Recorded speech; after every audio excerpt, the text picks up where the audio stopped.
Welcome to Good Morning Hospitality, your one-stop shop for the latest news, noteworthy trends, and thought-provoking discussions across the industry. From hotels and short-term rentals to all things travel and hospitality, you'll find each episode equips you with the information that you need to start your week. Join us on Good Morning Hospitality every Monday, wherever you get your podcasts.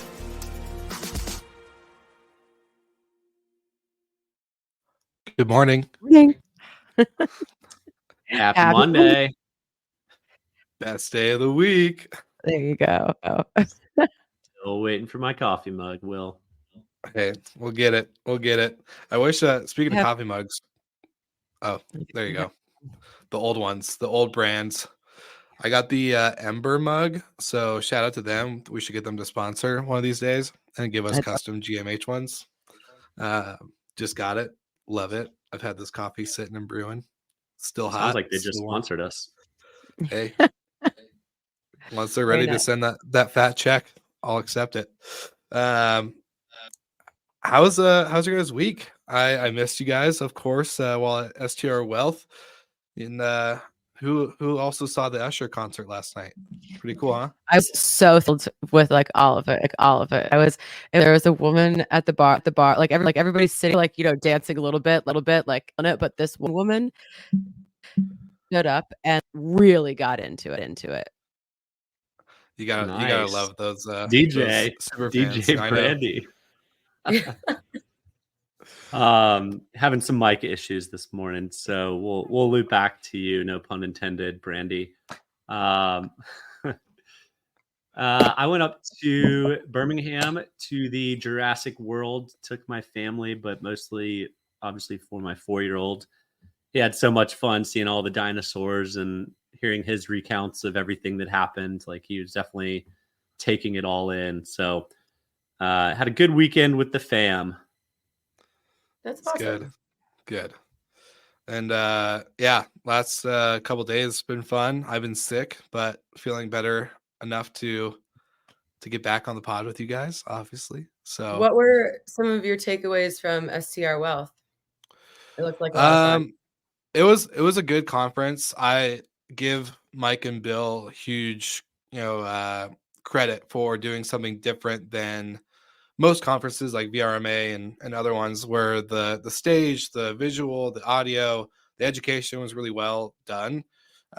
It's really long days. Like, as an attendee, you're there from 7 a.m. to 7:30 p.m. It was kind of like a Tony Robbins type style, where it's just go, high energy, tons of networking, tons of stuff. But from behind the stage, me and Julie George were it's hard to have takeaways because we yes, we're paying attention to the speakers, but we're also trying to keep everyone on track for the fun schedule that they had.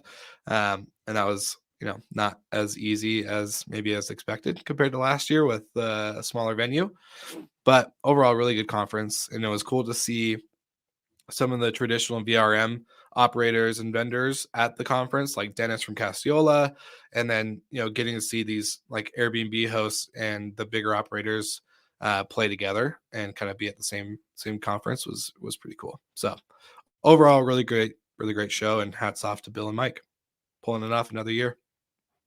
Nice. Well, assuming we all watched the Super Bowl yesterday, you guys see any Expedia commercials? Well, before the game started, there was a really good Verbo one. They're definitely poking at the you could find anything potentially at an Airbnb. So that's I thought that was fun. But the OTAs were out in force yesterday. That is for sure. That was some serious Expedia, cash. Booking, Homes.com. I think there was quite a few that were popping up all over the place, which was very interesting out of all the other ads that we saw. And we've read a lot lately that Expedia is willing to and going to be investing a ton in ads. They just think to deal with Netflix. Obviously, they're promoting Verbo as a lone standing, but they're also promoting Expedia. They rolled out One Key last year. Booking kind of has a loyalty program, but this one seems to be maybe a step above Booking's loyalty program. So they're leaning in hard. They had a lot of tech debt to clear out from all their acquisitions over the past decade, but seems to be hopefully that's behind them, and now they're really investing in the growth aspect, because the Airbnbs of the world have done quite a good job growing listings, if nothing else.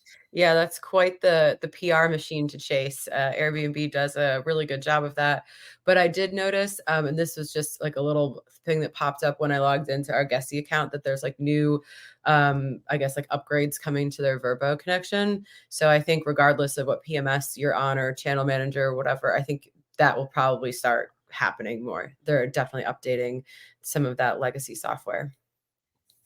Finally, let's go. I'm curious. So, out of all the ads that we saw with Booking, Expedia, Homes.com, Vrbo, did you guys see an Airbnb ad at all? I didn't see one. I was didn't. trying to pay attention throughout the whole thing, but I didn't. I was surprised. Like, out of all the OTAs, I was expecting Airbnb, the PR machine that they are, to have something, and Yeah, didn't see it. especially because they've had some really, really well done commercials recently, like graphically Yeah. very beautiful. I think very like clean and just like visually. And so yeah, I'm surprised they didn't do it. But also their their PR machine is working 365. Maybe they took the most expensive day off because they're working hard the rest of the year. And they're 100%. not big fans of they definitely do TV ads and stuff, but traditionally they're not doing a whole lot of PPC type of online digital marketing. So maybe their strategy is to avoid the expensive days and just get, I don't know if it's more bang for your buck, but more distance with the spend than a singular day. Yeah. $100 million on a Super Bowl ad, or $100 million on 364 days of advertising and PR. Yeah. My guess is the budget's a little bigger than that. But well, I'm just going with the average spend for a Super Bowl commercial, which is about 100 million. So, yeah, that's what I read at least a couple of years ago. Could be different now, but yeah. But hey, quick before we go into the main topic today, speaking of good products and well-designed products, got to give a shout out to our sponsors and partners at Sojo. For all the listeners, I did hear a lot of this come up at STR Wealth last week, where people were just super tired and annoyed with having to always update and buy their own amenities for their guests. And they would buy products that maybe looked good, but actually weren't good. Maybe didn't look good, but weren't like okay. And with Sojo, you get all the above. You get good looking products that are actually good. And if you use the link in our show notes, you get 30-day free samples. And they're amazing. They're well designed, and they're easy for your housekeepers to find and label. So shout out to Sojo for doing all the above, going well designed product with a good quality amenity for your guests. So shout out to you guys. And now back to the conversation. It's very, very interesting to see how the ad spend kind of went out this year. But Michael, you had the idea of discussing our perfect OTA. So maybe we segue right into that. Yeah, we've already touched on a couple of interesting things, and the idea was brought on by an article that I read over the weekend about TripAdvisor and how they're not only still alive, but seemingly making a bit of a comeback. And I personally am more of the book direct type of person. I do use OTAs from time to time, but TripAdvisor is one, particularly just to see, like, as of late, how's the property performing.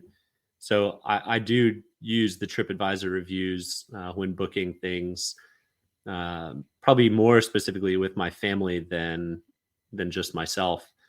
But when I started thinking about that, and then we'd already touched on Vrbo's loyalty and Airbnb's PR machine, it's like, wow, how do you build the perfect OTA? And now nobody's going to be great at everything. Everyone's going to have the things that they're best at. But let's live in La La Land here and dream a little on the perfect platform. Brandy, what are the key components of your perfect platform besides free and sending Yeah. loads of business? Yeah, no commissions, and you give me all of the guest information so that I can take them off your site once they book. No. What? No one would ever do that. So as like a larger, obviously there's the design, which we talk about quite kind of frequently, and I think it's a given that Airbnb like wins that. It's just beautiful design for the host side, like that it could use a cleanup in terms if you have more accounts like managing all of that, but just aesthetically it's a great site. But I think actually customer service is probably the one of the bigger components for me. Like as we're a bigger operator, you just want to have a person that you can talk to that can actually help you either get information or fix a problem. When you're smaller, that might not be as important, but certainly once you reach, I even think maybe like 20, 50 listings, like I think that you want to have someone that you can build some sort of rapport with that it can help. Obviously, most accounts only get that when they have hundreds of listings. But customer service, I think having some sort of badge for good hosts is good, but then I don't like any of the metrics or the way that any OTA is doing it, because ones like Airbnb Superhost really favor people who have very few listings. And then Premier Partner for Verbo is fine. I do like that they do it by like a listing basis, but you don't necessarily see the kind of uptick in revenue that you might from getting Superhost and Airbnb. So I don't think Verbo customers are like paying attention as much to that, at least not yet. So yeah, I will have to say Airbnb's customer service, once you like really lock into getting an account executive, like ours, Leah, she's lovely. She puts up with a lot of our agitation. So I will say that. How many Um, Brandy rants does she hear a week? That's what I want to no, know. first our head of commercial, Doug, is he maintains that, but it's kind of like she knows that if I get on a call, it's probably like when all of our New Orleans listings were down for like a very long time. Those were not like great conversations to have. But yeah, I don't know if any of the OTAs have done the loyalty one, but Michael, you've talked about the one key kind of being currently the best option. So I guess what would you add to my list? Well, we touched on TripAdvisor's reviews. I think we live in a world where you're expected to tip on everything and give 5-star reviews on everything. But I think on TripAdvisor, people are a little more honest. It seems like it's a bit more authentic than you might get on an Airbnb's review system. There's no backlash, or disincentive to not be honest and truthful there. I would say, traditionally speaking, Verbo's customer service is really good for professionals. I'd say I'd take Airbnb as PR team. They pump everything everywhere all the time. That said, Verbo's PR team has more of a pinpoint strategy, which is a good, it serves them well. I love how they're each taking their own lane, and Airbnb is everything to everybody, and Verbo is, we are whole house, family oriented, really leaning into it. And I think walking out of COVID, we learned, they learned where each of their strengths are, and they've been playing on it for a while. Now, with the new CEO that was announced at Expedia this past week, I'd expect some things shift. I don't know her personally. I don't know where her area of focus is, but hopefully it's on growing Verbo more and investing more in Verbo. And if that's the case, then the industry is going to get better as a whole. So, yeah, I mean, I think I'm with you on Airbnb's design as well. So, yeah, I think with the new CEO coming into Expedia, I would love to see more like less friction between Verbo and Expedia. I think there is there's a lot of that right now. We should especially on like the back end, and we've been talking about how they had this technical debt that they've been working on, but Expedia still doesn't really know how to like digest short-term rentals, and it causes a lot of problems sometimes. Like your listing doesn't have the right licensing, but you don't need that licensing, or the guests don't realize what type of property they're booking or whatever. And so I would just like, or it should be easy to switch between the platforms or something like that. I hope that she realizes that that's a great opportunity to kind of remove some of those friction points and leverage Expedia to boost the Vrbo business.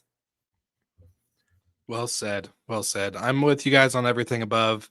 Plus, I think the Airbnb portion wins on mobile compared to all the other ones. I think mobile is super important, um, especially with like the shift in generations. I think the more, the younger millennials and whatever categories we want to call everybody, but get older, they're all going to be used to mobile, and Airbnb definitely wins on the experience side.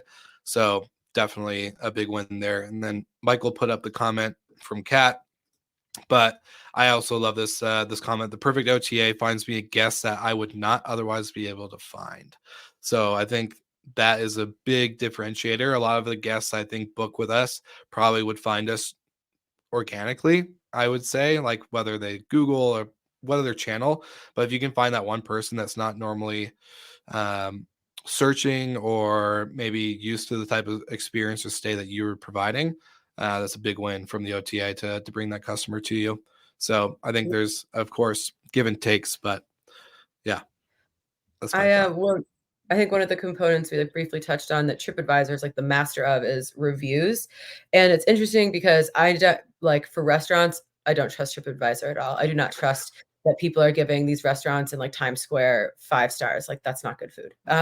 But for experiences, I think where TripAdvisor like really has a monopoly on this is that TripAdvisor is a globally recognized brand. So if you're going to somewhere in Vietnam and you've never been there, you don't know anyone there, a lot of places there will have like, TripAdvisor top 10 in 2020 or no, that's a bad year, 2018.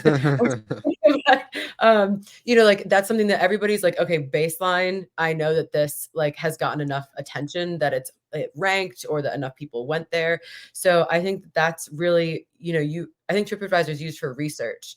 And, if you go and maybe you see all your hotels on whatever OTA you're looking at, but then you might go to the TripAdvisor to find like the real reviews, and you can scroll through and that's what I've done, especially if there's places when we planned our company like meetup in the Philippines. Like I've never been there. So when I was trying to pick places, I was like really relying on TripAdvisor to kind of help build it out.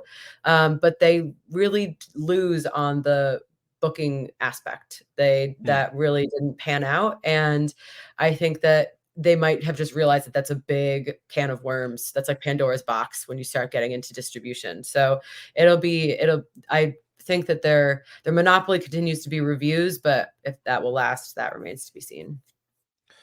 Well, it's interesting because in the article that Michael also sent, which I can link in the show notes for everybody who's wanting to reference everything we're reading, but TripAdvisor, 46% of the revenue in Q3 was from Viator, which was an acquisition they did in 2014.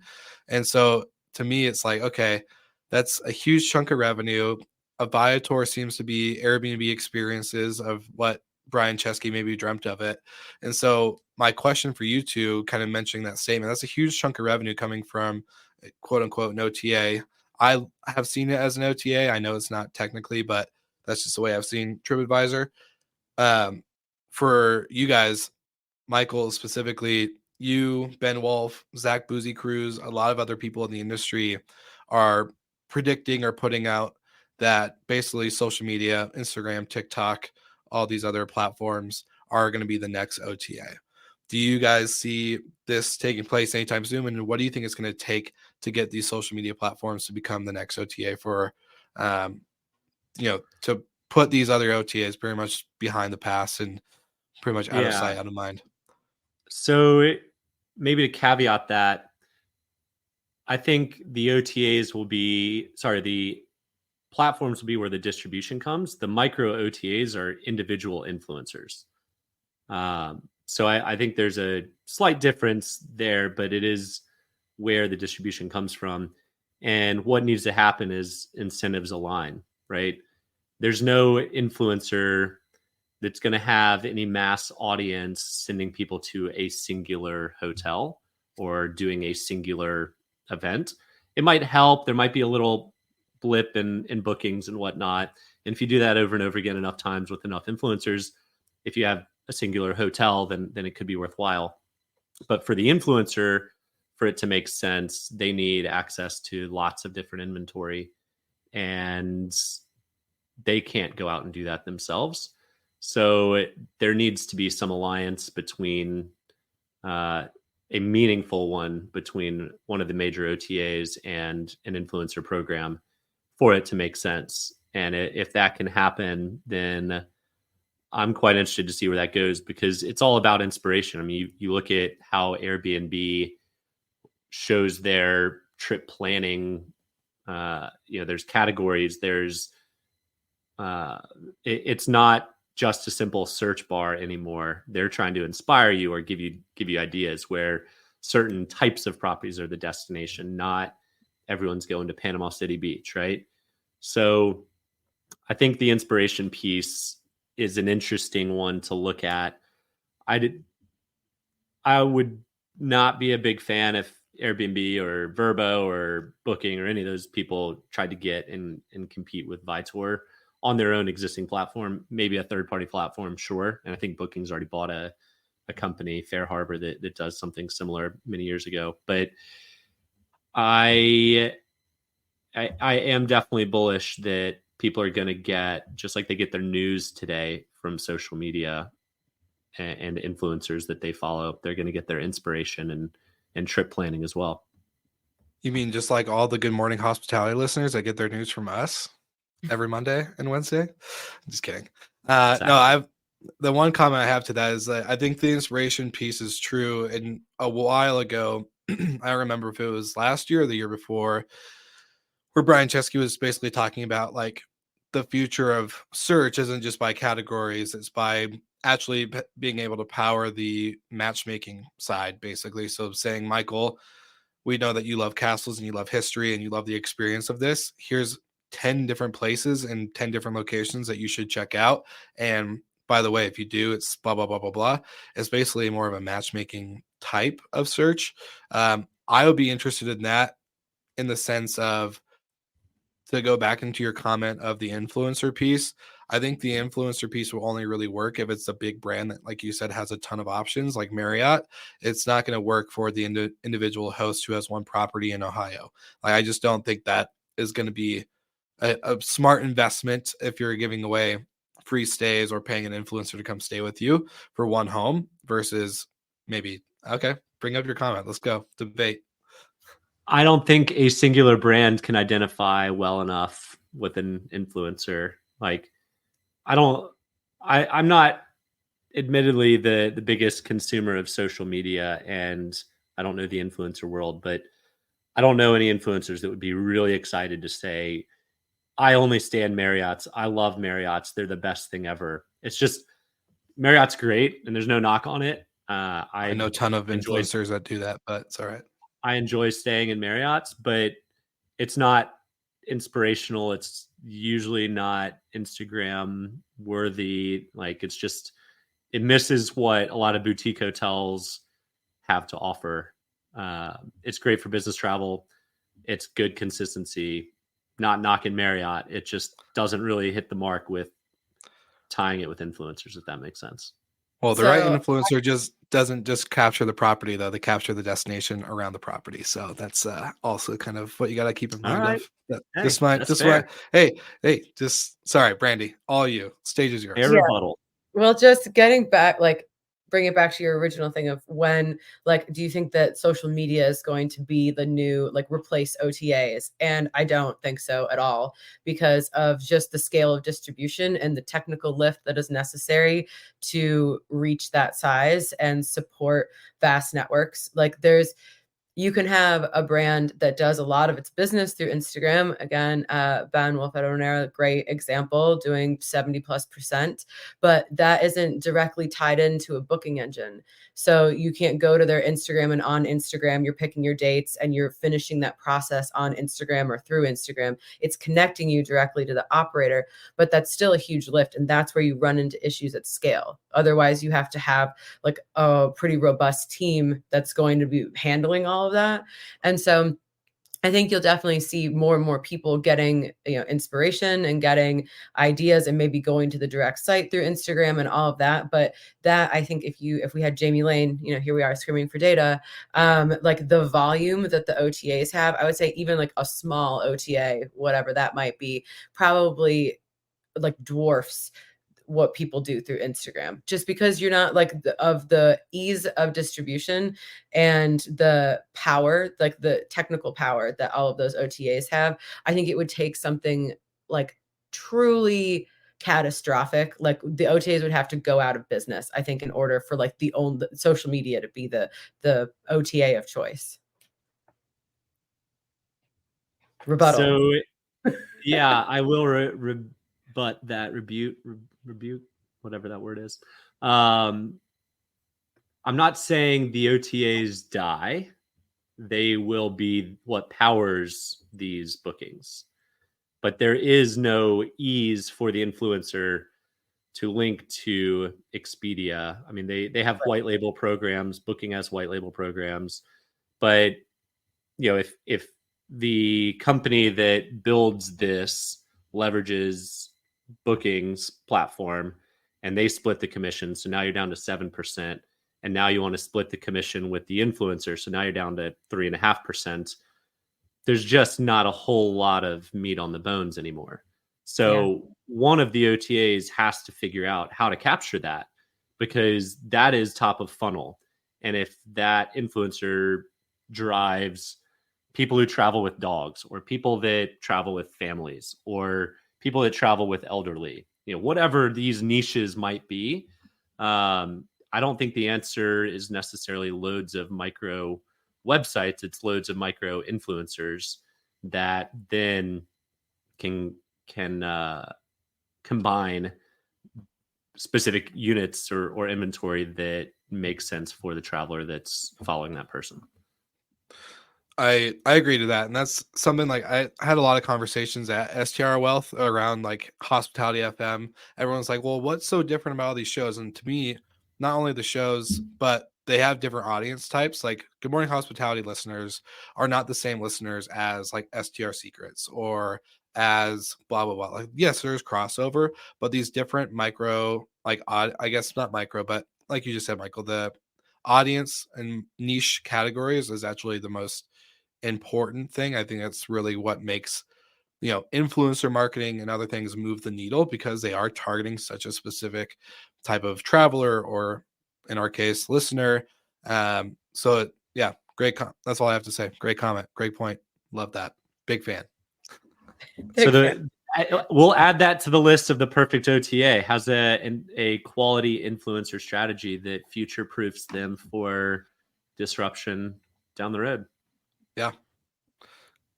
And if anyone wants to bring me on to help build that out, then the guy who just says he doesn't have contact my agent. Yeah, the guys. What's a TikTok? Wait, bring you on? Don't you mean bring on Good Morning Startups as a group? Come on. Oh yeah, we can advise. Yeah, because Will is a power user for social media. So every now and then. Yeah. Anyway, I think the long and short of it, there's no perfect OTA. We have to use them all. Some have pros and cons. Some have great customer service. Some have terrible customer service. Some have, I'd say most have great PR teams, although Booking, we don't hear a whole lot about them. No, but they do have a good ad agency. Whoever has been getting them all these really big celebrities and this whole new ad push, they've done a good job. Yep. Yeah. I would say government relations, Vrbo, Expedia take the cake. I mean, Airbnb, I have to say, they have done they've paid for a lot of of the fights that have been happening, like especially in South Florida, like cities. what and In the like cities. yeah, in the cities for sure, because that's that's where they might get the most bang for their buck, I think, rather than going for Airbnb and Verbo both stepped up for the Colorado bill, which sounds like we had a really good turnout on February 6th here at the Capitol in Denver. So I'll get more updates on that for all of our listeners that are curious. But yeah, there was it was good to see both OTAs representing in there. So anyways, Cool. Well, good if stuff. you have any thoughts on any listeners have any thoughts on the perfect platform, we'd love to hear them, and we can bring them up next week. Exactly. We want to hear your perfect OTA, and it can't include no commission and it has to direct be email. realistic. Yeah, really realistic. Super good. Well, super good to see you guys again. Glad I was able to hop on today and not be sick and managing things behind the scenes. It's always great to hear your voices and see your faces. So for all of our listeners, check out links in the show notes to our sponsors at Sojo. They're amazing. We love working with them. Great product, great design. And of course, if you're a startup and you're hungry and you want to, accelerate your growth, join Good Morning Startups by applying at goodmorningstartups.com. And like always, we'll see you guys again next week. Make sure you like and subscribe on your favorite podcast platform, and we'll see you all soon.